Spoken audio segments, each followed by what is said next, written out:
já estou botando para gravar agora, certo? Eu vou ter todo o cuidado aqui para terminar, a gente vai...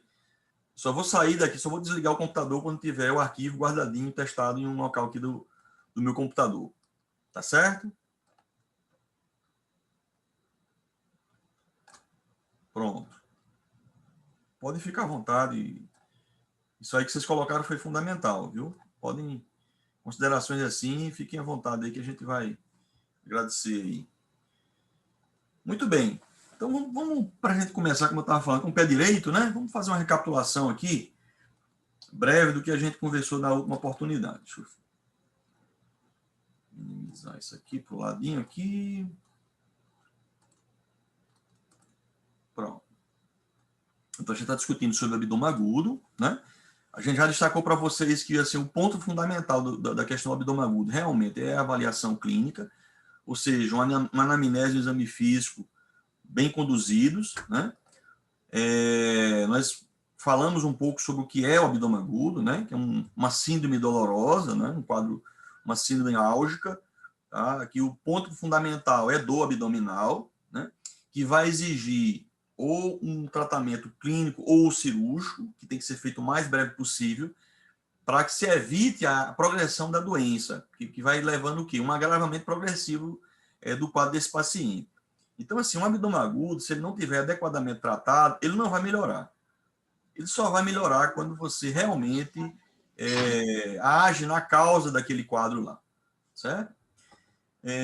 A importância nós já discutimos aqui mais uma vez, né?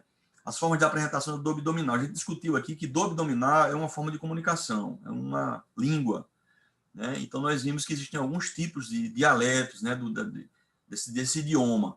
Então, nós vimos que existe a dor visceral, tá, que é uma dor mal localizada, normalmente na linha média, é uma dor que o paciente às vezes não consegue localizar bem, né?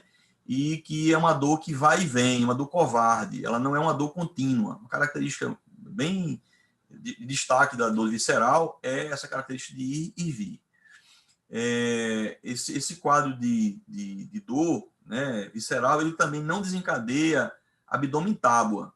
Então, aquela contração do abdômen, quando existe diante da dor visceral, ela acontece por uma contração voluntária, uma defesa voluntária. Então, o paciente, quando ele toma analgésico, ele relaxa, você consegue examinar, certo? O que está por trás da dor visceral é uma distensão, uma contração vigorosa de víscera oca, tá?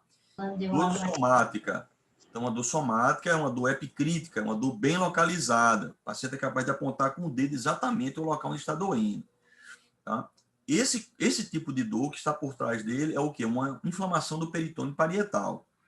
Então, você pode ter um processo inflamatório, você pode ter secreção digestiva, você pode ter sangue, você pode ter qualquer elemento, né, assim, que esteja gerando uma inflamação no peritônio parietal para gerar esse quadro.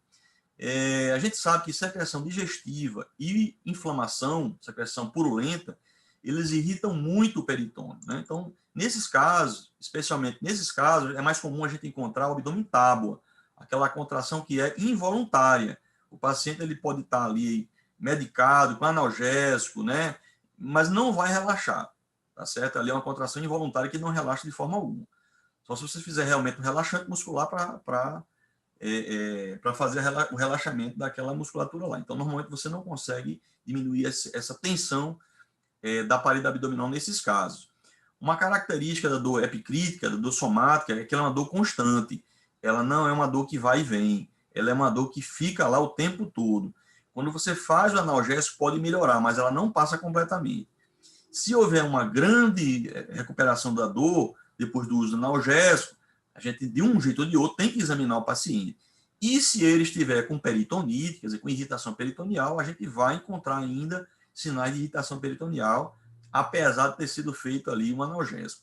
Então, a gente já estou adiantando aqui aquela questão que a gente já colocou no passado, ontem, né, aliás, na terça-feira, que a gente não vai nos furtar de fazer analgésico no paciente com dor. O paciente está com dor, vamos fazer analgésico. Vai facilitar, inclusive, a avaliação desse paciente, certo?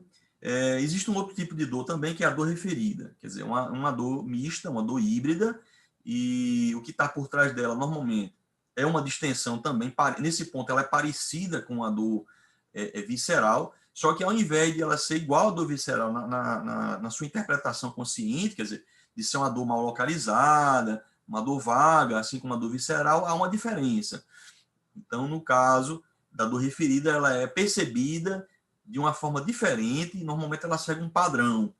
Por exemplo, cólica biliar, normalmente é uma dor em hipocôndrio direito que se irradia para a região interescapular, né? Dor de cólica nefrética, é uma dor que vai da loja renal até a bolsa escrotal, no caso do homem, ou do grande lábio ipsilateral, no caso da mulher, né? Uma dor de irritação frênica no pós-operatório de cirurgia por vídeo, ou no caso de um paciente que está com abscesso subfrênico, dor no ombro, tá? Você tem um abscesso subfrênico à esquerda, dor no ombro esquerdo. Abscesso subfrênico à direita, dor no ombro direito, tá? Grupos especiais, a gente discutiu aqui o idoso, que é realmente um paciente mais complicado, evolui às vezes de maneira errática, o paciente que tem também um comprometimento da imunidade, né? O paciente que tem o HIV, por exemplo, pacientes transplantados, pacientes que têm doença reumática, né? Doenças as colagenoses, que tomam aí imunossupressor, eles podem evoluir de forma diferente do que a gente espera. Então, isso pode dificultar também o diagnóstico, né? Nós discutimos a questão da grávida, né? Que a principal causa de cirurgia de urgência na gestante, né? Quando a gente tira as causas obstétricas, né? É a apendicite aguda. Por quê? Porque a apendicite aguda é a principal causa, tá? de cirurgia num paciente que não é uma paciente não grávida. Então, a principal causa de cirurgia de urgência, né, abdominal, é a apendicite aguda. É por isso que eu sempre digo no paciente no pronto-socorro, a gente tem que pensar apendiciticamente, ou seja, a gente tem que afastar ou confirmar a apendicite, né, pelo fato de ela ser uma condição muito frequente, né. Analgesia, né, a questão da dor abdominal, a gente discutiu aqui, quando chamar o cirurgião, a gente vai falar daqui a pouco, os casos clínicos no finalzinho a gente vai colocar. Nesse momento agora, né, a gente já passou por isso tudo aqui, nesse momento agora, a gente vai discutir, são aqueles quadros sindrômicos, né? Aqueles quadros sindrômicos que, para mim, né, a partir de vocês conseguindo fazer o raciocínio clínico, é o ponto mais importante.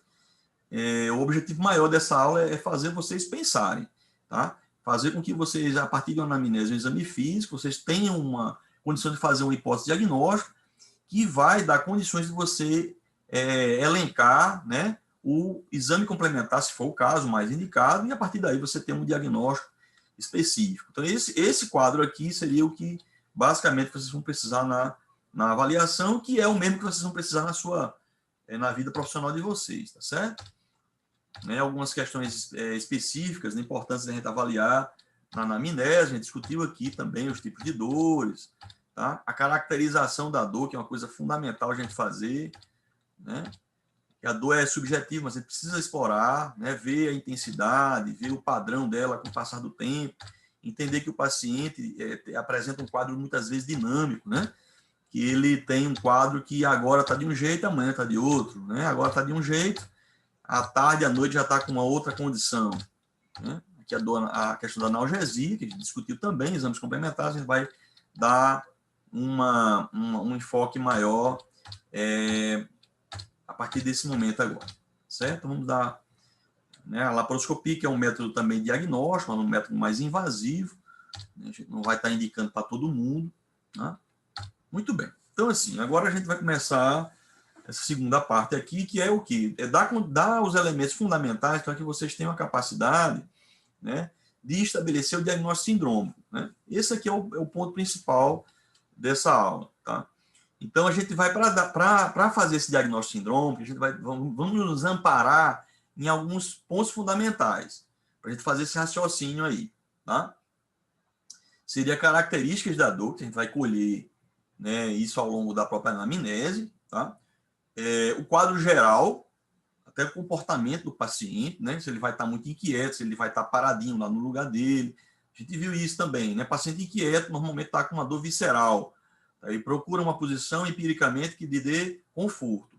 O paciente está paradinho lá, então tem uma chance, só pelo comportamento dele, tem uma chance de ter mais uma dor ali, talvez uma dor de inflamação do peritônio, que é uma peritonite. Por quê? Porque ele descobre empiricamente que parada incomoda menos, tá? É claro que não é só isso que vai dar condições de a gente estabelecer o diagnóstico, mas já é um elemento aí relevante também, né, de ajudar a gente a entender melhor essa condição que está por trás daquele quadro que o paciente está apresentando. E aí, por último, o quadro abdominal, quer dizer, o exame do abdômen. Então, assim, explorar especialmente as características da dor, tá? Uma avaliação geral do paciente, sua condição geral, tá? E o exame do abdômen, tá? Então, com esses 3 elementos aí, vocês vão matar a charada, né? Então, a gente vai, pedagogicamente, para vocês colocar esses 5 principais tipos de abdômen agudo, tá? E aí, o que vocês vão primeiro buscar fazer, ao invés de dizer, não, isso é apendicite, isso é doença inflamatória pélvica, isso é pancreatite, isso não se preocupem primeiro em dar um diagnóstico já específico. Vamos primeiro tentar raciocinar em chegar no diagnóstico sindrômico, depois a gente vai buscar esses diagnósticos mais específicos, certo? Então, vamos lá, vamos discutir sobre esses tipos aqui, o inflamatório, obstrutivo, perfurativo, hemorrágico, vascular, cada um com suas características aqui, tá? Então, esse quadro aqui é um quadro bem assim, didático. O professor Edvaldo Tiama organizou e assim, achei tão pertinente que eu tomei a liberdade de colocar aqui para vocês. Esse quadro, ele de uma maneira muito simplista, né, ele nos ajuda a partir da caracterização da dor, a gente já tem um elemento aí importante para nos apontar que tipo de abdômen agudo provavelmente vai estar naquele paciente. Tá? Por exemplo, aqui, né, na sequência aqui, um abdômen agudo inflamatório. Que vai estar, como é que normalmente se caracteriza? Como é que se comporta a dor nesse tipo de condição? É uma dor insidiosa, ou seja, é uma dor que ela vai aumentando devagarinho. Ela começa leve e vai aumentando a sua intensidade, certo? Normalmente a evolução é longa. Esse longo, quanto tempo? Isso é relativo. Ele é mais longo, normalmente, do que um outro tipo de condição que tem uma evolução mais digamos assim, rápida mesmo. Por exemplo, um quadro de abdômen agudo perfurativo, né, normalmente a evolução é muito rápida, tá? E a dor normalmente é súbita. Mas por que aqui a evolução no quadro inflamatório é mais insidiosa, a evolução é um pouco mais lenta? Porque, vamos lembrar, o que vai estar por trás do quadro inflamatório lá, né, do peritônio, é o quê? É um processo que começou devagarinho. Tá? Por exemplo, uma situação muito comum no quadro inflamatório é a apendicite aguda. Né? Então, a dor da apendicite aguda, ela normalmente não começa com uma dor intensa. Normalmente é uma dor leve, né? Uma dor habitualmente incólica, tá? Que é mal localizada e que depois ela torna-se localizada, tá? Inicialmente mal localizada, tipo visceral a dor, né? Porque o apêndice obstruído fica se contraindo, né? Espasticamente, então já era uma dor vaga, pode dar vômito também no primeiro momento. Com o passar do tempo, né? A obstrução do apêndice vai gerar o quê? Uma hipertensão intraluminal, tá? Vai gerar uma isquemia, tá? Da parede do apêndice, isso vai gerar aí um sofrimento isquêmico, como eu falei para você, começa a gerar uma dor mais localizada. Por quê? Porque vai gerar uma inflamação daquela regiãozinha lá, consequentemente uma inflamação do peritônio parietal daquela região. Então, a dor inicialmente ela era uma dor meio vaga, visceral, e depois tornou-se bem localizada, tornou-se somática. E é uma dor que tem uma evolução de pelo menos algumas horas. Né? Dificilmente você vai ter um paciente com uma hora de evolução de apendicite. Né? Tá estranho. Normalmente existe mais algumas horas de evolução para que isso dê tempo disso tudo acontecer. Tá? Pelo menos isso é o que se espera. Né? Num quadro, por exemplo, a gente considerando um quadro obstrutivo. Tá? O que está por trás do quadro obstrutivo? O próprio nome está dizendo aqui, uma obstrução. Né? Essa obstrução pode ser, por exemplo, vamos colocar aqui a principal causa de quadro de abdômen agudo obstrutivo, aderência pós-operatória. Certo? Então, o que acontece na aderência pós-operatória? A alça está lá se acomodando na cavidade, né? Isso acontece muitas vezes tardiamente, depois do procedimento cirúrgico. Tem uma brida, uma aderência, que a alça está se acomodando, né? Por capricho, em algum momento, a alça ela ficou torcida, cotovelou naquele ponto ali que ela está meio que fixa. Tá? Então, esse ponto de angustiamento, tá? De acotovelamento da alça, vai gerar uma obstrução que pode ser completa, total, né? Ou parcial, e a partir daí o paciente vai começar a apresentar o quê? Dor incólica. Por quê? Porque é a dor que traduz o quê? O esforço da alça intestinal em vencer aquele obstáculo. Então, a dor do quadro obstrutivo, normalmente, ela é uma dor visceral, é uma dor incólica, é uma dor que vai e vem.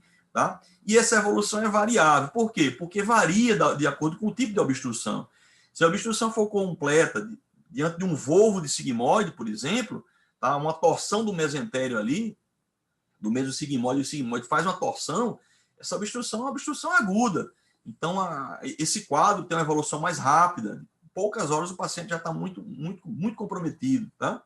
Se for uma obstrução parcial, ela faz, desfaz, desfaz. Então, isso vai evoluindo de maneira mais lenta. Então, assim, o ponto mais importante do quadro obstrutivo seria uma dor incólica inicialmente e uma evolução variável.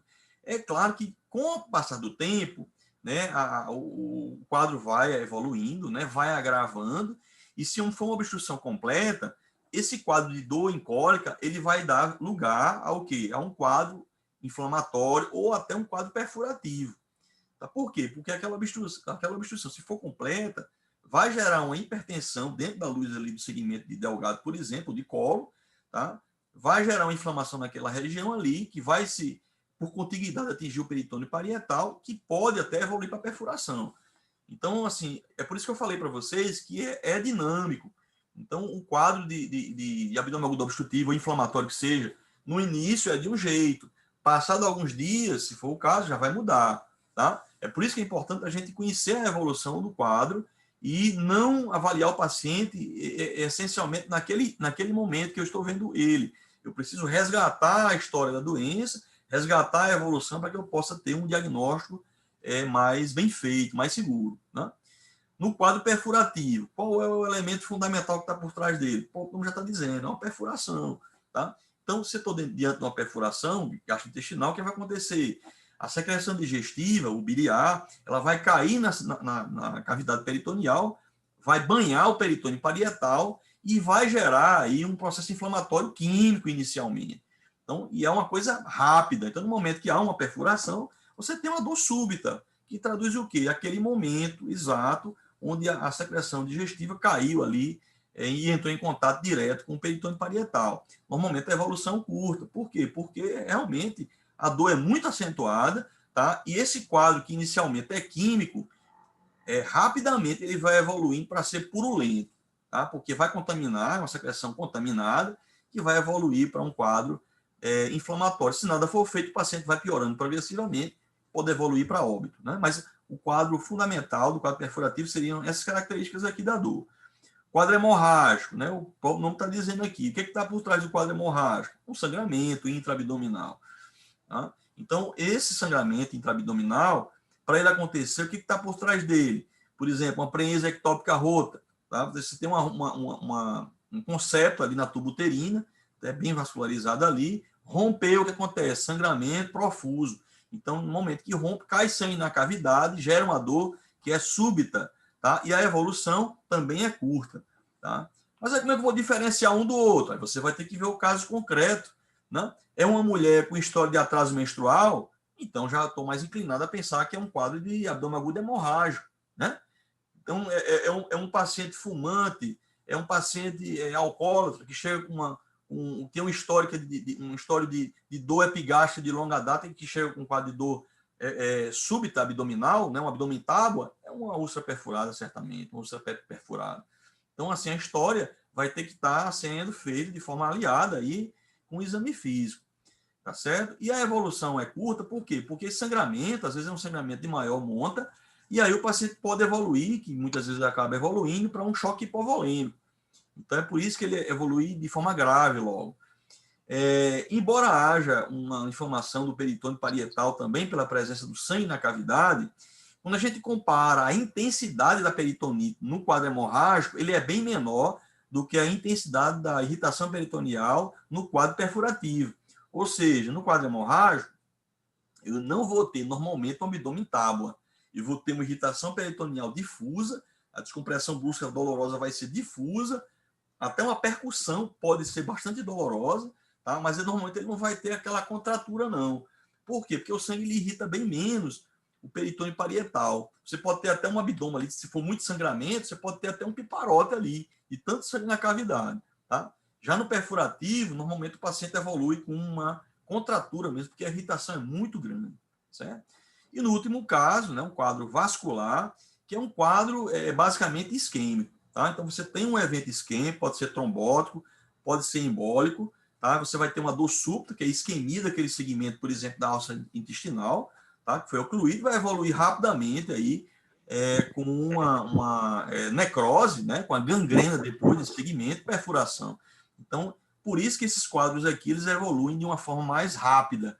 Por quê? Porque o quadro que vai gerar o abdômen agudo é um quadro mais dramático mesmo, que vai gerar essa evolução mais rápida para a gravidade. Nesses dois primeiros casos aqui, o inflamatório obstrutivo, normalmente eles são um pouco mais lentos, é uma evolução um pouco mais lenta.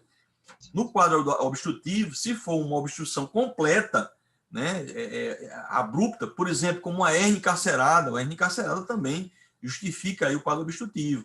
Então é rápida, né, não é curta. Nesse caso seria curta.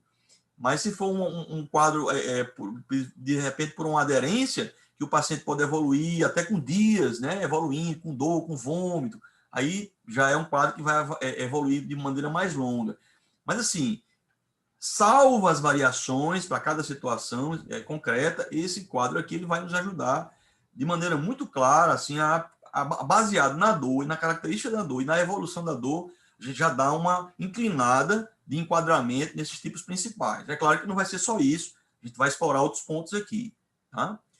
Então, quando a gente fala de diagnóstico sindrômico, então a gente vai, dentro de cada diagnóstico sindrômico, a gente vai ter a causa mais frequente. Tá? Então, isso aí, né, epidemiologicamente, a gente tem que pensar nas causas principais.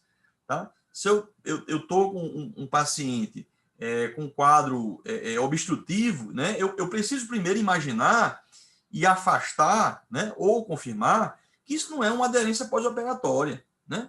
Eu posso até pensar que, de repente, pode ser um tumor também, um paciente de maior idade cronológica maior. Mas se eu tenho um paciente que já fez várias cirurgias e está com quadro obstrutivo, eu tenho a obrigação de pensar na possibilidade de aderências pós-operatórias, né, que é realmente a principal causa de quadro obstrutivo. No quadro inflamatório, a apendicite aguda é a principal causa. Lembra que eu falei? Eu digo para o paciente, olha, nós temos que pensar apendiciticamente, né? A gente tem que ver se é ou não é apendicite. A partir daí, a gente afastando ou confirmando, a gente vai ver os próximos passos. Então, assim, como o apendicite é muito frequente no pronto-socorro e é uma situação que exige cirurgia, tá? E que se não for operado, vai evoluir com agravamento, que a gente sabe que é assim que acontece com o abdômen agudo, mas se você não indica precocemente o que deve ser feito, a tendência é esse paciente ir agravando, então a gente tem que ter esse cuidado de confirmar ou afastar a apendicite aguda, especialmente se eu estou com um paciente que tem uma característica de abdômen agudo inflamatório. Se eu estou com um paciente com quadro de abdômen agudo hemorrágico, eu tenho, assim, a primeira coisa que eu vou pensar é em prenhez tubária rota, tá? Especialmente se for uma mulher em idade fértil, tá? Que está com uma irregularidade menstrual, um atraso menstrual, aí eu vou ter uma característica muito maior de prenhez tubária rota. Mas se eu estou diante de um paciente diabético, né, já com aterosclerose, já com amputação de membro, de repente, já coronariano, né, e chega aí com um quadro de abdômen agudo hemorrágico, eu vou pensar em quê? Poxa, ele deve ter, talvez, até uma ruptura de aneurisma de aorta. Tá? Vixe, mas você está prevendo as coisas, está lendo o pensamento agora. Não, eu estou agindo simplesmente segundo o raciocínio clínico. Tá? Porque eu sei que essas características aqui, que eu sei desse caso, eles indicam um abdômen agudo hemorrágico. Então, se eu estou diante de um paciente com essas características aqui, idoso, vasculopata, então, assim, é viável eu pensar que ele está com aneurisma aí roto, né? E eu posso também pensar em outras hipóteses também que podem estar associadas. Lembre-se também que eu posso ter um paciente com hipóteses de vários. Ele pode ser um abdômen agudo obstrutivo, ele pode ser um abdômen agudo inflamatório, às vezes acontece. A gente pensa que às vezes é tudo muito fácil, mas não. Às vezes eu posso ter dúvida se é um quadro de abdômen agudo hemorrágico, se é um quadro de abdômen agudo vascular. Então, para diferenciar isso, a gente vai continuar aqui discutindo para mostrar para vocês os principais pontos para vocês permitirem vocês fazerem esse discernimento entre essas possibilidades aí. E no quadro vascular, né, o principal causa seria o infarto intestinal, tá? Que pode ser por trombose mesmo, né, como um infarto mesmo esplâncnico, né, aquele território lá, ou, de repente, um paciente que não é vasculopata, né, um paciente até jovem, mas vamos considerar que ele tem uma malformação congênita, vamos considerar que ele tem aí uma arritmia e que ele tem uma comunicação interatrial, por exemplo, ou interventricular. Então, se ele tem uma arritmia, então ele tem uma dificuldade do esvaziamento ali do ventrículo, né, do ventrículo esquerdo ou direito, e isso vai aumentar a chance de ter o quê? Fenômenos embólicos ali, vai gerar uma chance maior de ter ali coágulo no ventrículo, né? E se tem comunicação entre as cavidades ali, ele pode gerar um êmbolo ali no coração e esse êmbolo gerar um quadro embólico ali no intestino. Pode ir para o encéfalo? Pode ir para o pulmão? Pode, mas pode ir também para o leito esplâncnico, né? Então, são algumas situações que estou colocando para vocês que já para ir arejando essas possibilidades aí, tá? Vamos falar um pouco a respeito de cada um. Aqui, muito bem. Então,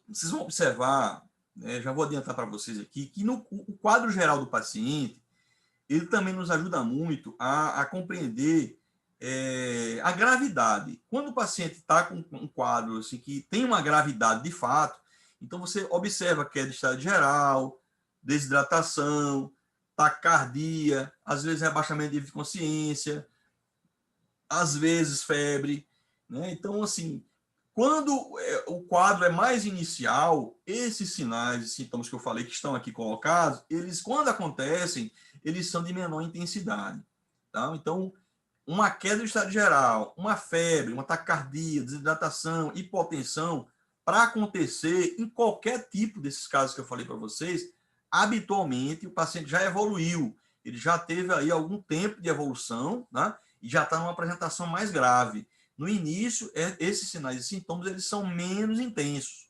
tá? E essa evolução, esse agravamento vai depender do tipo de abdômen agudo, né? Então, a gente viu lá, o inflamatório que vai discutir aqui, a evolução é um pouco mais lenta, tá? Por quê? Porque é um processo inflamatório, tem um tempo para evoluir, tá? Um quadro perfurativo, essa queda de estado geral acontece mais rapidamente, tá? Taquicardia e desidratação acontece mais rapidamente. Por quê? Porque a perfuração é um elemento anatômico, né, fisiopatológico muito mais radical. Então, isso vai gerar uma evolução mais rápida.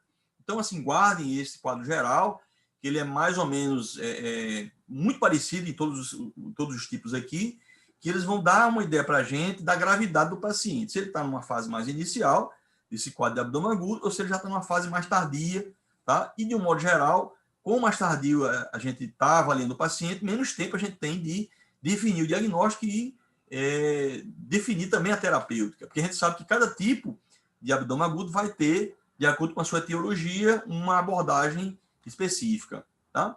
Então, num quadro inicial, o paciente pode ter uma taquicardia, né? Até pela dor, febre nem sempre vai estar presente, tá? Desidratação pode acontecer, o paciente pode estar vomitando também, né? Pode apresentar-se também com diarreia e hipotensão nas fases mais tardias. A queda do estado geral também nas formas mais tardias, e a febre nem sempre vai acontecer, especialmente naqueles pacientes que têm algum grau de comprometimento imunológico, tá? O que chama atenção no exame desses pacientes, né, em especial o exame do abdômen, seria a descompressão brusca dolorosa, que na região da fossa ilíaca direita, né, a gente tem um Bloomberg, tá? Mas o Bloomberg ali é apenas um tipo, né? Você pode ter o Murphy, que é no hipocôndrio direito, está associado ali com colesteropatia litiásica, com colestite aguda. Você pode ter uma descompressão brusca dolorosa na fossa ilíaca esquerda também, tá? Você pode ter um paciente ali de repente com uma diverticulite e ele vai ter também uma descompressão brusca dolorosa. Então, assim, a irritação peritoneal, ela já é um ponto assim importante para a gente considerar que aquele caso tem um componente inflamatório, que aquele caso pode ser uma forma de abdômen agudo inflamatório. Se nós temos inflamação intraperitoneal, habitualmente a gente vai ter uma diminuição dos ruídos hidroaéreos. Isso aqui também não é regra, mas habitualmente o esperado é que haja uma diminuição dos ruídos hidroaéreos. E você pode, em algumas situações, palpar um plastrão. O que é isso? Seria uma massa tumoral que, na verdade, não é um tumor, não é uma neoplasia, tá? Na verdade, aquilo ali, muitas vezes, é o quê? Um conglomerado de vísceras, né, de alças de Delgado, por exemplo, que estão bloqueando o processo inflamatório localizado. Então, às vezes, o paciente que tem uma evolução mais lenta, o paciente que tem um apêndice retrocecal, e ele é retrocecal, então ele não vai irritar precocemente o peritônio, então esse paciente ele vai ter uma evolução mais lenta. Não raro, ele pode evoluir com um plastrão, né, uma massa tumoral ali dolorosa, e ele pode não ter nenhum Blueberg. Por quê? Porque o plastrão, digamos que ele gerou ali uma muralha, né, de isolamento, e aquele processo está isolado, não está irritando o peritônio. Então, ele pode não ter, nesses casos assim específicos, né, nessas apresentações atípicas, pode de repente não ter uma peritonite que eu queria ver naquele caso. Ele pode não ter uma descompressão brusca dolorosa. Tá? E nesses casos mais difíceis, aí eu vou lançar a mão dos exames complementares. Tá? No caso do abdômen agudo inflamatório, a gente sabe que vai ter o que ali? Vai ter sequestro de líquido. Tá? Quando eu tenho sequestro de líquido, eu favoreço que tipo de exame? O ultrassom. Então, o ultrassom é um exame que ele vai muito bem, normalmente, nesses casos de abdômen agudo inflamatório. Por quê? Porque, normalmente, você tem ali um encharcamento, né, dos tecidos ali inflamados, e isso favorece a imagem do ultrassom. Então, assim, já estou adiantando para vocês que no quadro de abdômen agudo inflamatório, tá, com as características que eu estou colocando para vocês, a ultrassonografia habitualmente é um exame bem interessante, que vai dar muito mais informações do que, por exemplo, um raio-x. No caso, como um abdômen agudo inflamatório, eu posso até pedir, mas se eu pudesse escolher um exame que tivesse disponível lá, e se a ultrassonografia tivesse disponível, eu escolheria uma ultrassonografia para me ajudar a identificar especificamente o diagnóstico que está acontecendo naquele paciente que tem um quadro de abdômen agudo inflamatório, certo? Temos aqui os exemplos que nós já discutimos, né? A apendicite aguda, cirúrgica, a colestite aguda, que também tem uma resolução definitiva cirúrgica, e a pancreatite aguda, que normalmente não é cirúrgico. Normalmente a pancreatite aguda, mais de 90% dos casos, ele é tratamento clínico, né? Então, a gente destaca aqui a dor abdominal contínua, ou seja, de peritonite, sinais de irritação peritoneal, né? O paciente vai informar que é uma dor que não passa, os sinais de irritação vão ser identificados no momento do exame físico, e o paciente, quando tem febre, aí é uma beleza, fica muito mais fácil de você dar o diagnóstico quando você tem esses sinais clássicos aqui, tá certo? Então, tendo esses sinais aqui, a chance de ser abdômen agudo inflamatório é muito grande, certo? Esse quadro aqui é um quadro de um paciente que eu operei no passado, uma jovem de 20 e poucos anos, com dor abdominal, evolução lenta, quadro inflamatório, e que na tomografia apontava uma intussuscepção, um quadro obstrutivo. Só que na laparoscopia mostrou isso aí. Certo? Não tinha nada de quadro obstrutivo. Clinicamente, ela não tinha um quadro obstrutivo. A tomografia mostrou uma área em anel, na região ali da fossa ilíaca direita, que sugeria uma intussuscepção intestinal. Na verdade, era uma apendicite aguda. Aqui já o apêndice totalmente necrosado, aqui a base do apêndice. Tá? A apendicectomia a paciente já tinha feito. A gente só fez tirar os pedaços necrosados, um pontinho aqui fechando, que já estava desfuncionalizado, o culto apendicular, tá? Uma limpeza da cavidade, tá? E assim foi feito, tá certo? A paciente evoluiu bem e teve alta poucos dias no pós-operatório. Aqui são os restos, né, necróticos já do apêndice, e essa paciente ela não tinha uma peritonite, tinha uma dor na região da fossa ilíaca direita. Mas como é que pode um negócio desse não tinha uma peritonite? Por quê? Porque tinha um bloqueio, o apêndice era retrocecal, entendeu? Então, por isso ficou mais difícil. Chegou na tomografia, a tomografia ainda ficou em dúvida. Então, como é que a gente Só mostra de novo, por favor.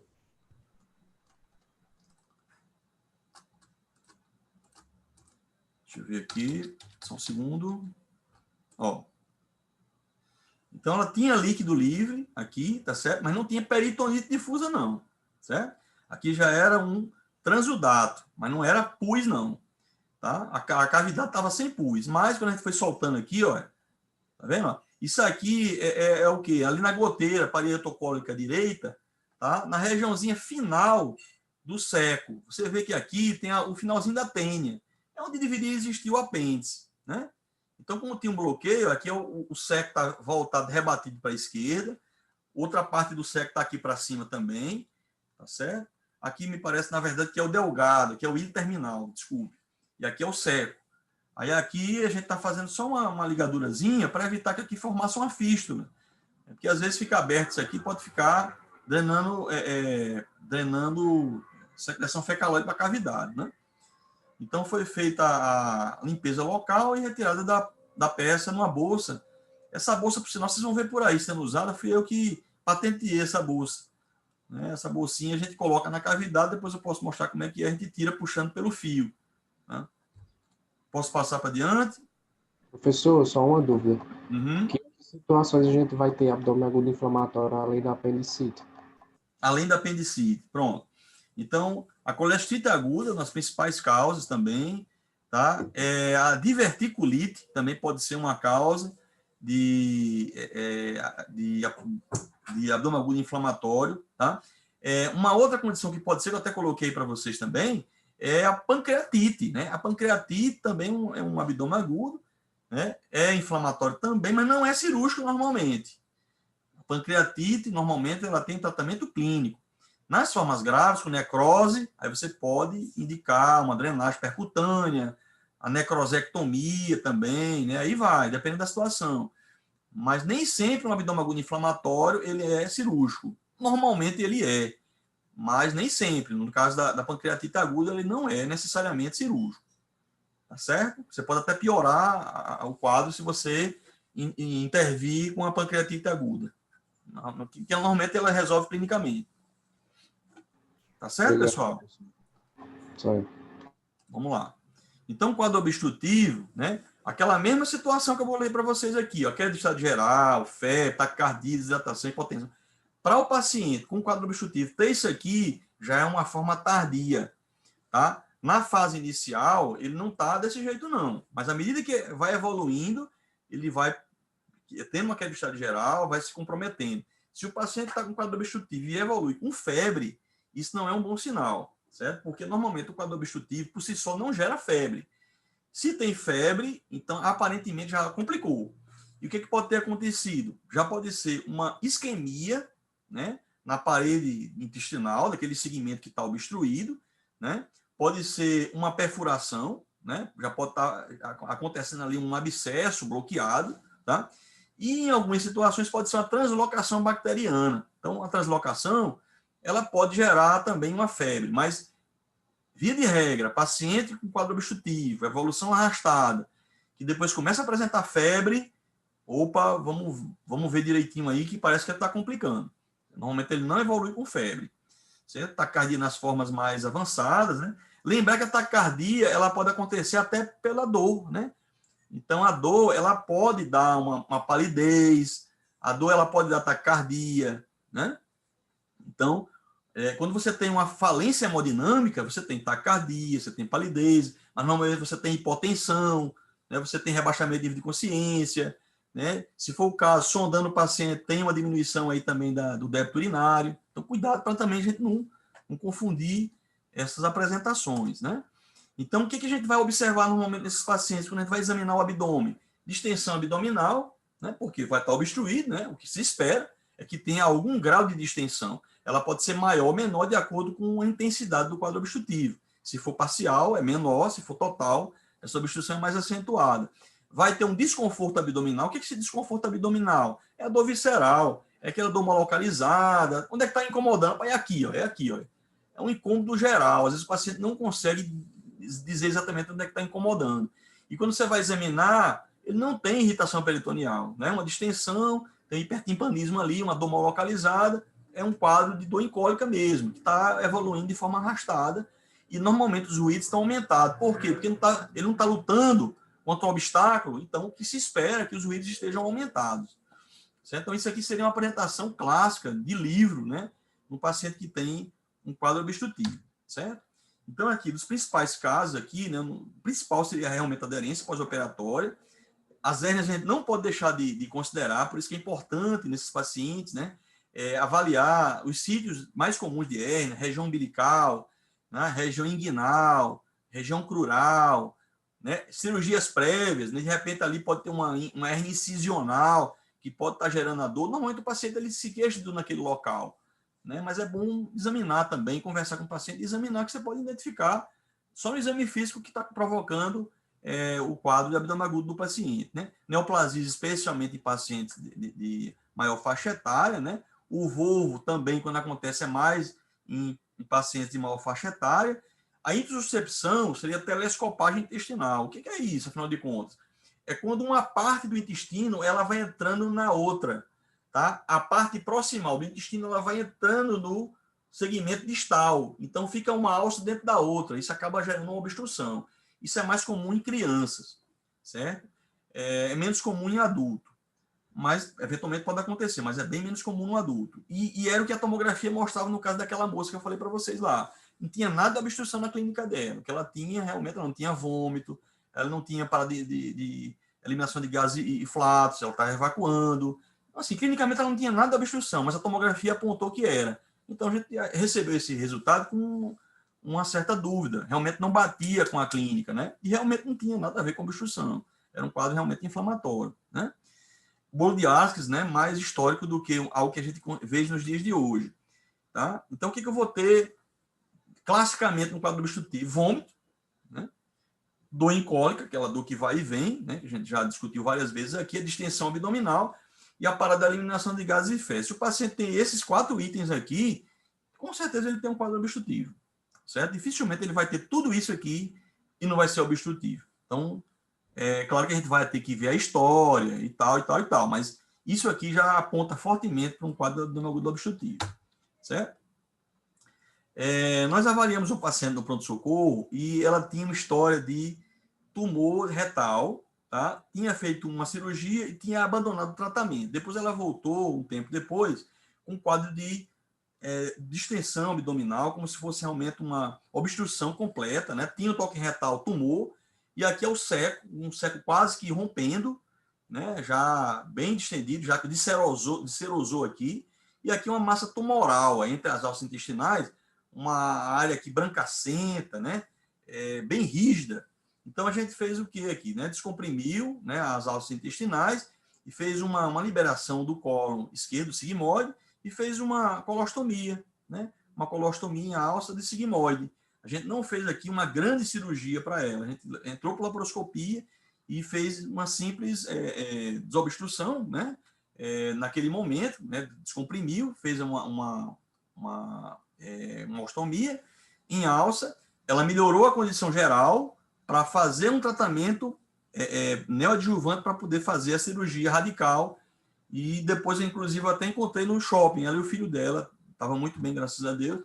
Se a gente, nesse caso, tivesse partido para uma cirurgia radical nesse momento, certamente ela não evoluiria bem. Por quê? Porque era uma paciente desnutrida, desidratada, né, e que estava, digamos assim, mal preparada para ser submetida a uma cirurgia de maior porte. Então, por isso, nós optamos por uma cirurgia menos invasiva. Tá? E mesmo assim, ela ainda foi para a UTI, ainda houve uma dificuldade para se recuperar, mas, felizmente, saiu muito bem. Certo? Seguindo aqui. Pronto, o quadro perfurativo, como seria? Da mesma forma, tá? Essas características acontecem mais precocemente, tá? Quando o paciente tem um quadro perfurativo, por quê? Porque secreção digestiva caindo na cavidade. Então, a inflamação é abrupta, o paciente rapidamente vai complicando, vai piorando.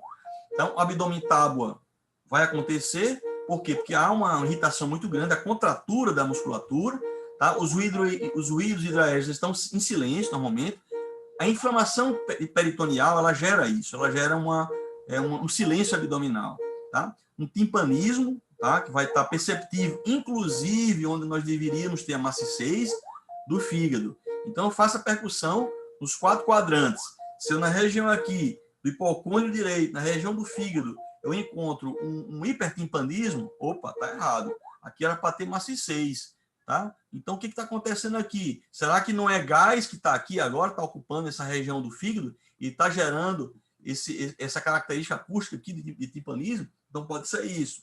Então, um raio-x de tórax, por exemplo, um paciente sentado, quando é possível fazer, um em pé, um caso como esse aqui ajudaria muito. Por quê? Porque mostraria, né, aquela areazinha lá do sinal lá, do Joberto, você vai ver lá o sinal de Kerr, o gás ali logo abaixo da cúpula diafragmática, certo? Então, o raio-x nesse caso aqui, ele vai muito bem por isso, tá? No quadro obstrutivo, que eu acabei não falando em exame complementar, né, um exame muito bom para o quadro obstrutivo não é ultrassom. Por quê? Porque o ultrassom ele não se dá bem com gás. Tá? Então, um exame barato que se dá muito bem com gás, que até melhora a qualidade do exame, é o raio-x. Então, um raio-x é um exame assim, que normalmente traz muito mais informação do que uma ultrassonografia no quadro do abdômen obstrutivo. Tá? No quadro do abdômen agudo perfurativo, o ultrassom ele pode trazer líquido livre na cavidade. Tá? Isso vai ser o que ele vai encontrar. Mas um raio-x simples ele vai ser até mais definitivo, porque se tem gás livre, perfurou. Então, não tem muito o que se discutir. Certo? Então, no obstrutivo, um raio-x seria um exame muito interessante de ser feito. Né? A rotina radiológica do abdômen agudo, né, seria o raio-x de tórax, né, o abdômen em pé, ou pelo menos sentado, né? E um raio-x de abdômen, o paciente deitado e o paciente em pé. Certo? Um raio-x de tórax, o paciente em pé ou sentado, tá? E também um raio-x de abdômen, o paciente deitado e em pé. Então, isso aí seria a rotina radiológica do abdômen agudo, que eu pediria no paciente que está com quadro obstrutivo e pediria também no paciente que está aí com um quadro de abdômen agudo perfurativo, certo? Eu não pediria uma ultrassonografia, porque a ultra, com gás, ela não vai ficar um exame interessante, vai ser um exame prejudicado, hipermeteorísmo, muito gás não vai ajudar, vai deixar em dúvida. Tá? Então, as principais causas, né? Úlcera péptica perfurado, duodenal, úlcera gástrica mesmo. Lembrar que os tumores também podem perfurar, tá?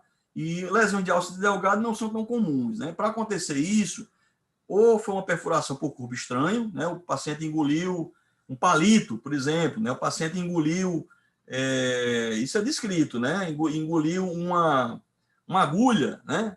Engoliu uma espinha de peixe, pode perfurar e pode evoluir com um quadro abdominal perfurativo por perfuração de ácido delgado. Então, o paciente com HIV que começa com um imunocomprometido que começa com uma gastroenterite, diarreia, vômito, dor visceral, não melhora, começa a ir evoluindo, começa a apresentar febre, abdômen tábua. Então, não raro esse paciente ele evolui com perfuração, tá? Para justificar esse agravamento do quadro do paciente que estava inicialmente com um quadro inocente, né? Em princípio um quadro simples, de gastroenterite, mas que pode piorar, especialmente os pacientes que são imunocomprometidos e evoluir para um quadro perfurativo. Certo? Então, a gente tem o que no quadro perfurativo? Uma dor enfacada, que é uma dor súbita de grande intensidade, né? Os autores colocam como sendo uma dor lancinante, dor excruciante, né? Uma dor intensa realmente e súbita, tá? Que é justamente o momento que a secreção digestiva cai na cavidade e entra em contato com o peritônio parietal, o abdômen em tábua e o pneu peritônio que a gente vai identificar no raio-x, certo? Essa imagem aqui é de uma cirurgia, um paciente que eu operei, ele tinha uma dor bem acentuada, a gente fez uma laparoscopia, tinha líquido livre, tá? Muita secreção na cavidade, secreção biliar, tá?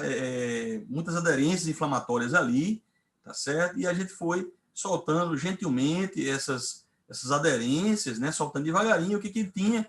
Na verdade, o que ele tinha era uma perfuração, né, de vesícula biliar, né? Então, assim, é um quadro que originalmente era um quadro inflamatório, tá? Num paciente idoso, evoluiu de forma atípica, tá? E ele acabou complicando com o quadro perfurativo. Então, quando a gente foi operar, já era esse quadro aqui perfurativo. Fizemos a colestectomia, né? A limpeza da cavidade, a toalete da cavidade com soro fisiológico, aquecido, aspirando e retirando essas secreções aí todas. O paciente evoluiu muito bem, recebeu alta alguns dias após. Certo? Então, são possibilidades aí também de tratar com... Aqui a laparoscopia também foi diagnóstica, né, e terapêutica. Um quadro de abdômen agudo hemorrágico. Sim? Sempre que a gente tiver o sinal de Joubert positivo, no caso pneu peritônio, já é indicativo de laparoscopia? Em princípio, quando você tem essa percepção, então isso indica o quê? É um pneu peritônio, né? De um modo geral, estaria indicada ou uma laparotomia ou uma laparoscopia. Mas eu vou dar um exemplo aqui de um caso que não vai estar. Que você vai ver um sinal de Joubert, vai ver, no raio-x vai ver gás, e você não é baseado nisso que você vai indicar uma cirurgia. Chama-se pós-operatório. Se o paciente está em pós-operatório imediato, nos primeiros dias, primeiras semanas, ele vai ter gás na cavidade. Por quê? Porque se for uma laparotomia, abrir e fechou, vai ficar ar dentro. Se foi um vídeo, vai ficar residual o pneu peritônio ali, não vai tirar tudo, entendeu? Então, nesse paciente, ele pode ter o sinal diabético, mas mesmo assim, ele não é o caso de operar, necessariamente por isso. Certo? Por quê? Porque esse gás que está aí não é, em princípio, de uma complicação. Eu não tenho como dizer que é. Por quê? Porque é um paciente pós-operatório, então ele vai ter isso, de qualquer forma. Certo? Mas se tiver esse sinal aí que você falou, né, o exame documentando isso aí, um raio-x, até prova em contrário, tem que ser feito uma laparoscopia, porque esse gás não era para estar aí. Esse gás veio de alguma víscera oca aí. Certo? Então, é um sinal assim, preocupante quando a gente identifica. É importante chamar um cirurgião num caso como esse aí, com certeza. Certo? Certo, obrigado. Porque no caso do abdômen agudo hemorrágico, né, aquelas situações iniciais que eu coloquei para vocês, o que chama atenção aqui no quadro hemorrágico, né, como o próprio nome diz, são sinais de falência hemodinâmica. Então, o paciente, ele não raro, ele evolui com hipotensão, né, palidez cutânea mucosa, né, um rebaixamento de consciência. Por quê? Pelo sangramento mesmo. Então, mesmo ele tendo uma grande quantidade de sangue na cavidade, às vezes ele tem até um piparote ali, se for examinar direitinho, poxa, mas com esse sangue todo e não tem um abdômen tábua, normalmente ele não vai ter abdômen tábua, mesmo tendo irritação. Por quê? Porque o sangue ele induz menos uma irritação e ele acaba não desencadeando um abdômen tábua, certo? Então, normalmente você vai identificar uma dor difusa, tá? Que é uma irritação peritoneal, mas é de menor intensidade, tá? Você vai ter descompressão brusca dolorosa, normalmente de forma difusa, porque o líquido está livre, né? O sangue está na cavidade. Você normalmente tem os ruídos diminuídos e você pode ter o toque vaginal doloroso, um toque bimanual com a massa parauterina, né? E você não raro você vai ter o toque vaginal também com sangue no toque, tá? A paciente ela também acaba sangrando pela como se fosse uma metrorragia também, certo? Então, assim, quando você viu uma situação dessa, o que você vai pensar, né? Uma paralisia ectópica rota, que é a principal causa, tá? Uma ruptura de aneurisma de aorta abdominal, especialmente nos pacientes idosos, tá? E não raro você vai ver no pronto-socorro um paciente com cisto roto hemorrágico de ovário. Esses cistos rotos nem sempre são cirúrgicos, certo? A paralisia ectópica rota, a ruptura de aneurisma são situações cirúrgicas. Mas o cisto roto nem sempre é cirúrgico. Mas como é que pode? Não tem sangue na cavidade? Mas vamos considerar que tem 50 ml de sangue e que não sangue mais, que a paciente fica estabilizada. Para que vai operar? Vai ser reabsorvido esse líquido e o paciente pode receber alta sem cirurgia nenhuma. Mas certamente ela vai ter que internar. Tá? E se começar a piorar, sangrar, vai ter que operar. Né? Então, nem sempre esse cisto roto vai ser cirúrgico. Você pode trabalhar clinicamente conservador também, dependendo do caso. Certo? Mas, assim, normalmente o abdômen agudo hemorrágico dramático, ele é cirúrgico, não tem jeito. Certo? Então, você vai ter uma dor súbita, que é no momento que há a queda de sangue na cavidade, né? E o paciente não raro vai ter aí o choque hipovolêmico.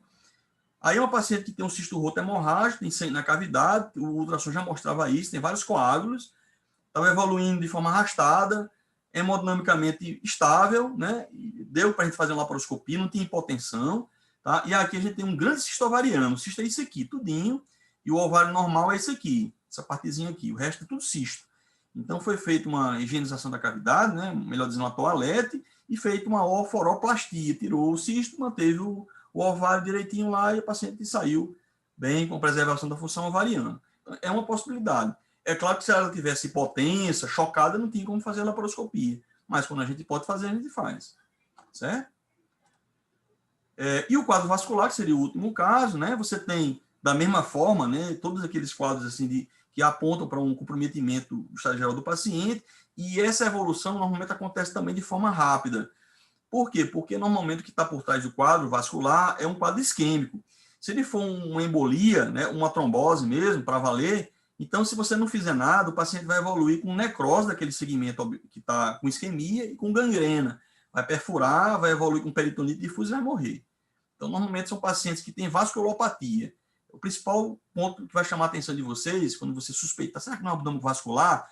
Por que eu vou pensar nisso? O paciente vasculopata é um paciente que tem, por exemplo, algum tipo de arritmia, que pode ser uma fonte embolígena, né, para justificar esse quadro aí, e pode ser, de repente, um paciente que não tem nem arritmia e também não tem vasculopatia, mas que ele tem uma trombofilia. Ele tem uma tendência natural, né, de desenvolver trombos, né? E esses trombos aí podem acabar gerando isquemia e podem evoluir de forma grave também, com perfuração, gangrena e peritonite difusa, certo? A dor abdominal, no primeiro momento, é uma dor tipo visceral, uma dor mal localizada, é como se fosse uma cólica, que não vai passando, vai e vem, vai e vem, vai e vem, mas não cessa por completo, mesmo você dando analgésico, e o paciente vai começando a piorar, estendendo, o ruído vai silenciando e começa a fazer peritonite e vai piorando cada vez mais, tá? O toque retal, você pode ter uma secreção uma secreção necrótica, né, com odor muito forte, desagradável, pode ter um material tipo que os autores colocam como sendo geleia de morango, né, que é a descamação da mucosa, né, no quadro isquêmico, tá? E normalmente o paciente vai evoluindo cada vez mais, não vai parar de piorar até você fazer alguma coisa. Reverter aquela isquemia, ou com angioplastia, ou enfim, com algum procedimento para tirar aquele segmento que está isquêmico. Já estamos acabando aqui, viu? Só finalizando aqui, a gente vai discutir, né? Se eu penso no quadro agudo vascular, tá? Qual exame que eu poderia pedir? Eu poderia pedir uma ultra? Poderia, mas eu não vou ver isquemia, né? Eu poderia ver raio-x? Poderia, mas eu não vou ver normalmente isquemia. Eu posso ver uma pneumatose intestinal, que é o quê? Gás na parede intestinal, que aí já seria uma forma até mais avançada. Mas, assim, um exame que eu poderia pedir mais precocemente para ajudar o diagnóstico desse paciente, se o paciente puder fazer, né, seria uma arteriografia, pode ser, né, um exame invasivo, né, onde você pode fazer o estudo, né, da árvore arterial, né, esplâncnica, e de repente fazer uma angioplastia, né, uma trombectomia, né, uma embolia, uma embolectomia também poderia ser feita, ou então uma angio-TC, uma angiotomografia. Para quê? Porque na angio-TC eu vou procurar o mesmo que a angiografia vai procurar. Eu vou procurar se existe algum ponto de obstrução arterial que vai estar justificando, especialmente arterial, que vai estar justificando aquele sofrimento que o paciente está apresentando, né? No momento que eu identifico, né, um ponto de estenose, aí o paciente vai fazer um procedimento endovascular, uma angioplastia, ou então procedimento cirúrgico mesmo, né? Ou uma ressecção daquele segmento que já está com uma necrose já avançada, enfim. Mas, normalmente, nesses casos, o ultrassom não vai ajudar muito, nem tomografia, nem raio-x. A angio-TC, normalmente, vai dar mais informações. E no hemorrágico, que eu acabei não falando, né? Raio-x vai trazer muita informação, né? Tomografia vai trazer alguma informação, mas eu poderia pedir um exame que seria mais eficaz, uma ultrassonografia. Por quê? Porque através da ultrassonografia, que pode ser feita à beira do leito, eu vou perceber o quê? Líquido livre na cavidade. Muitas vezes na ultrassonografia eu vou ter como identificar se de repente até um aneurisma, se é uma prenese ectópica. Eu tenho condições de até identificar a causa daquele hemoperitônio, certo? E aqui eu vou destacar uma coisa para vocês. Não confundam, nem na avaliação de vocês, nem na vida profissional, abdômen agudo com trauma abdominal, certo? No abdômen agudo a gente não faz lavado peritoneal, certo? Não vi nenhum autor apontando para isso. Então, às vezes, os alunos confundem. Nas questões de abdômen agudo, aí começam a pensar em algo relacionado ao trauma abdominal. Então, são situações distintas, viu? FEST não é para cá, FEST é para trauma, lavado peritoneal também não é para cá, o lavado é para trauma. Então, aqui, nesse caso de sangramento na cavidade, aqui eu peço ultrassom para identificar sangue livre e quantificar também, né? Então, eu tenho inicialmente a dor mal definida, que é isquêmica, né? Mal definida como sendo uma dor incólica. O paciente normalmente tem um vasculopata, tem uma história de arteriopatia prévia, né? História de AVC, né? História de infarto, amputação de membro. É um vasculopata, normalmente, que evolui com esse quadro também que pode acontecer nesse leito esplâncnico, né? E não raramente ele evolui para choque. Esse choque, muitas vezes, é até um choque que acontece já em decorrência de uma complicação infecciosa mesmo, certo? Aqui é um quadro de uma paciente em terapia intensiva, tá? E que evoluiu desfavoravelmente, com a distensão do colo, uma distensão progressiva, né, com uma grande leucocitose, mais de 20 mil, e quando a gente fez a laparoscopia, tinha aí uma grande isquemia do colo direito. Tá? Então, nesse caso, paciente hipotenso, realmente o ideal era converter aqui e fazer uma laparotomia para resolver o problema. Essa laparoscopia aqui foi com fins diagnósticos. A gente sabia o que estava acontecendo, que a gente não tinha nenhuma confirmação de qual o diagnóstico da paciente. Tá? e é uma paciente grave em UTI, entubada, que não vai ter como colaborar no exame físico, ela não vai estar dizendo como é que está doendo, se vai estar doendo aqui ou acolá. Então, é um paciente mais complicado. Normalmente, pacientes de terapia intensiva entubado, a gente vai precisar muito de exame complementar. Por quê? Porque a história clínica e o exame físico estão bem comprometidos, certo? Então, na verdade, né, não é o mais experiente, nem é aquele que estudou mais, né, que necessariamente vai examinar, vai conseguir melhor êxito, né, na abordagem desse paciente. Mas quem mais está atendendo o paciente, quem tem mais vivência, a tendência maior de atender melhor esse paciente. Se a gente seguir os passos fundamentais, exame físico, anamnese, seguir as recomendações dos autores, a gente não vai errar ou vai errar muito pouco. Quando a gente está no começo da nossa vida profissional, a gente começa a, às vezes, esquecer certas coisas e a gente acaba errando. No final da carreira, a gente já pensa que sabe tudo e a gente começa a não valorizar o básico e a gente começa a errar de novo. Então, a gente tem que ter cuidado e seguindo o que os autores recomendam, né, o que a literatura recomenda, a chance de errar na prova e errar na vida profissional ela é bem menor. Tá?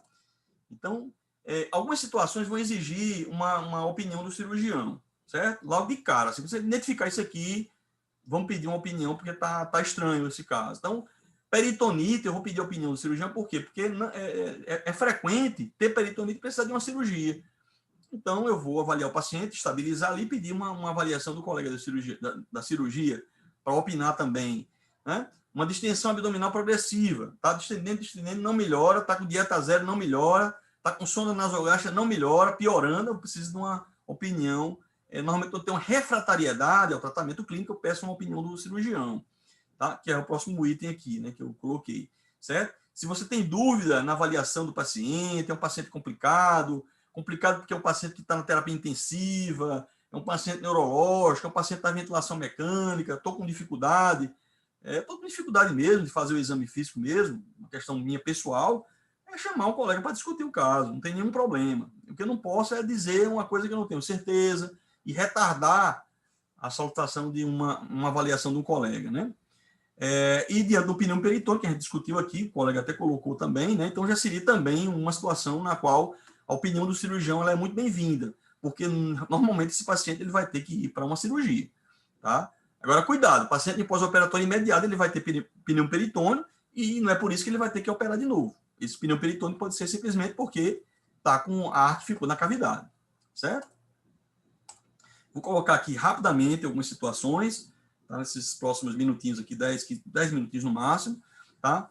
Para a gente ver aqui algumas situações que a gente colocou para vocês aqui, né? Ver se a gente está conseguindo raciocinar aqui. O paciente, olha, de 25 anos, sexo masculino, tá entrando no pronto-socorro com queixas de dor abdominal persistente em fossa ilíaca direita há cerca de 24 horas. Tá? Ao exame, encontra-se febril com dor à palpação profunda na fossa ilíaca direita e descompressão brusca dolorosa. O leucograma tem 12.000 células. Certo? Então, né, tem orelha de porco, né, tem pé de porco, tem, né, nariz de porco, tem, né, rabo de porco, então é porco mesmo. Né? Então, isso aqui, o que vocês acham que é? Um apendicite, professor. Apendicite, um quadro de abdômen inflamatório. Né? Por que inflamatório? É uma dor de 24 horas de evolução, quer dizer, é um processo mais insidioso, né? E agora está com uma dor persistente, quer dizer, está com inflamação ali, né?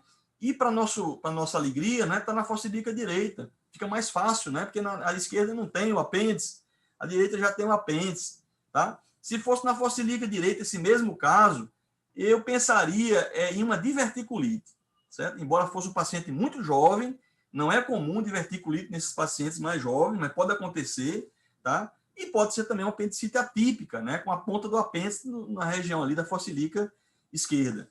Certo? Mas aqui é um quadro bem característico, bem típico de apendicite aguda, de um quadro de abdômen agudo inflamatório. Então, pense em abdômen agudo inflamatório. Qual exame que eu pediria para esse paciente aqui, que eu sei que seria assim mais indicado?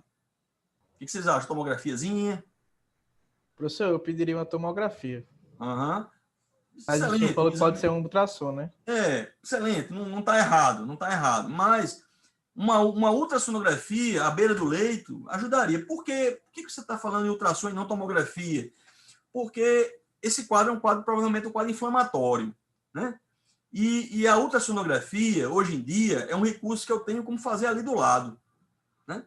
Para fazer a tomografia, eu vou ter que transferir o paciente lá para a radiologia. Então, acaba ficando menos prático e mais caro. Então, de repente, uma ultra aí já definiria. Vamos considerar que a ultrassonografia ficou em dúvida. Mostrou um líquido livre, não ficou muito claro, aquela dúvida. Pede uma tomografia para a gente ver, né? Se o paciente desse jeito aqui começar a piorar, fazendo hipotensão, aí é cirurgia, não tem jeito, entendeu? Não dá, porque está piorando progressivamente. Tá? Exames complementares, assim, num caso como esse, paciente já com hipotensão, talvez não ajudem muito. Talvez a gente precise ter que operar de qualquer forma, né? Olha esse caso aqui, paciente de 29 anos, sexo feminino, deu entrada no pronto-socorro com queixas de dor abdominal persistente, em fossa ilíaca direita também. Olha aí. A cerca de 24 horas também, olha só. Refere corrimento transvaginal. Ao exame encontra-se afebril, com dor, palpação profunda, na fossa ilíaca direita, descompressão brusca indolor. O leucograma com 6.000. Certo? O que vocês acham aí nesse caso? Seria um abdômen agudo vascular? Um abdômen agudo obstrutivo? Um abdômen agudo hemorrágico? Perfurativo? O que vocês acham? Professor, por aquelas características, eu diria ou hemorrágico ou obstrutivo, mas acho que mais obstrutivo. Pronto, vamos lá. Então, assim, por que você está pensando assim nessas possibilidades? Seria a dor? Assim, obstrutivo porque é um negócio mais insidioso, pelo que você falou aí. Não tem tanto sinal de peritonite, o leucograma está abaixo. E poderia ser hemorrágico por causa desse corrimento transvaginal, uma paciente de sexo feminino, 29 anos de idade fértil. Certo. Vamos considerar. Mas vamos ver outras questões aqui. Olha, ela está com uma dor, né, persistente, né, na fossa ilíaca direita, tem 24 horas já. Então, se é uma dor constante, né, embora ela não tenha ali uma descompressão brusca dolorosa, você está meio confuso, né? Se tivesse descompressão brusca, já mataria a charada, né?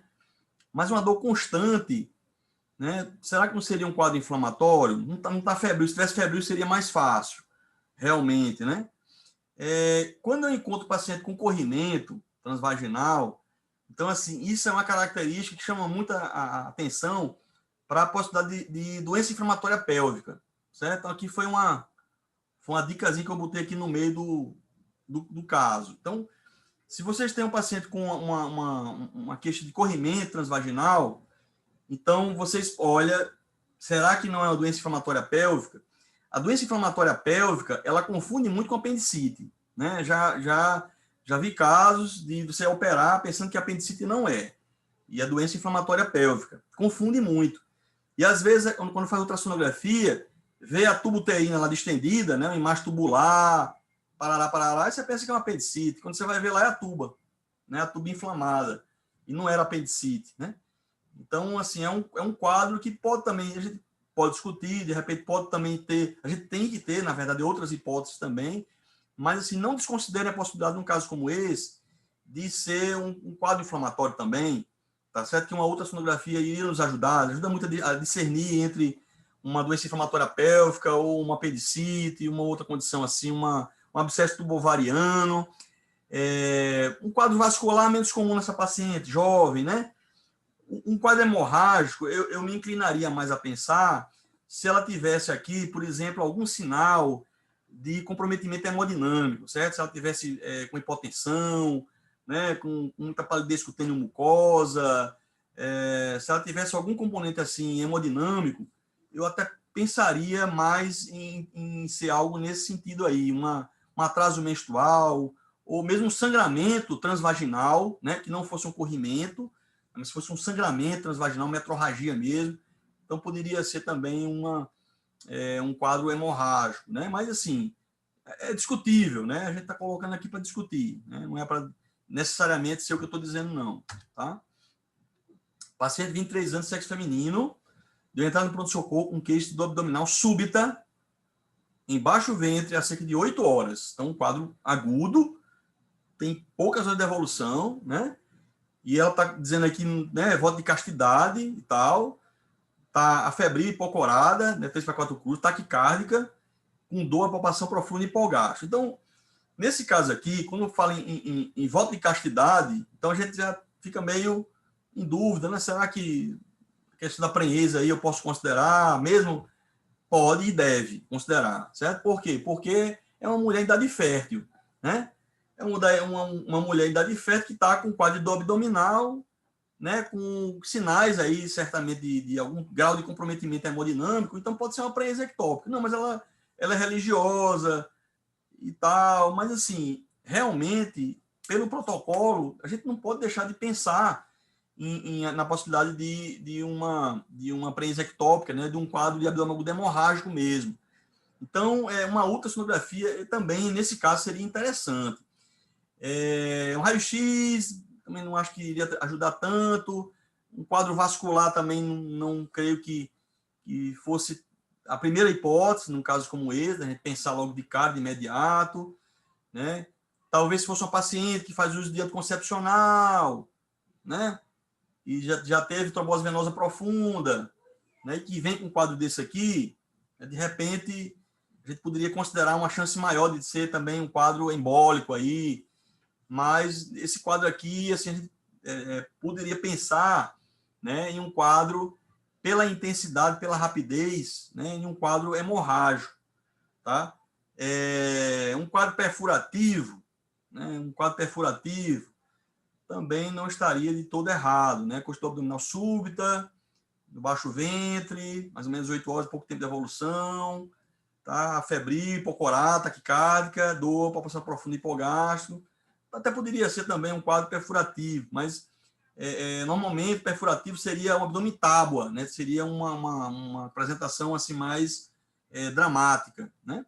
Então, observe que um mesmo caso, você pode ter interpretações, pode ser um abdômen, não tem uma resposta única, né? Então, é por isso que eu gosto de prender muito mais no sindrômico do que no específico. Se você tiver elementos de considerar, né, determinado tipo de hipótese, tudo bem. Tendo elementos, a gente considera, né?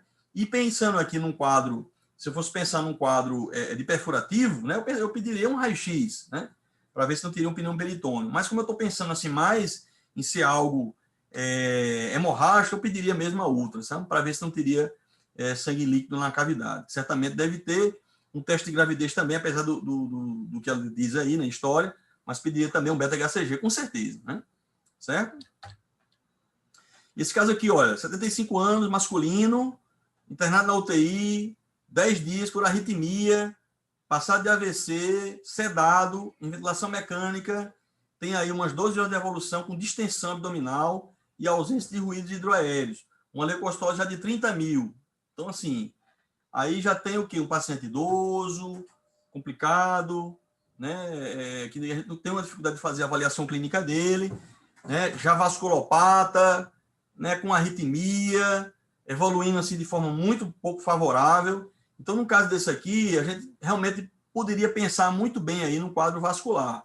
Por quê? Pela história da arritmia, né? Pela propriedade, pelo histórico de vasculopatia, né? Pelas características do quadro, evolução aí bem dramática também. Certo? Então, eu solicitaria, eu pediria talvez um angio-TC, se ele pudesse fazer um angio-TC. Tá? Às vezes o paciente está tão grave que não dá para fazer um exame complementar, mas nesse caso aqui seria interessante se ele tivesse condições de fazer um angio-TC, seria interessante. Certo, pessoal? Muito bem, então assim, tem várias situações aqui, eu vou encerrar, porque já estamos aqui com um tempo bem avançado, certo? Eu teria depois uma possibilidade de mostrar para vocês, né? Eu vou mostrar aqui rapidamente, só por curiosidade aqui para vocês, deixa eu ver aqui, parará, só para vocês verem como é que é.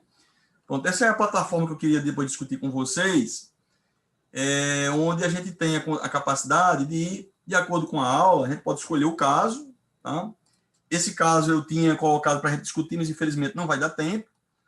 tá? Um paciente com dor abdominal, a gente vai iniciar o caso, e aí a gente vai ter um paciente aqui, onde a gente vai poder conversar com ele, examinar, ver, né, exame complementar, né, de repente aqui vamos ver aqui o exame laboratório que ele tem realizado, né, que deu, a gente vai ver aqui o resultado, certo?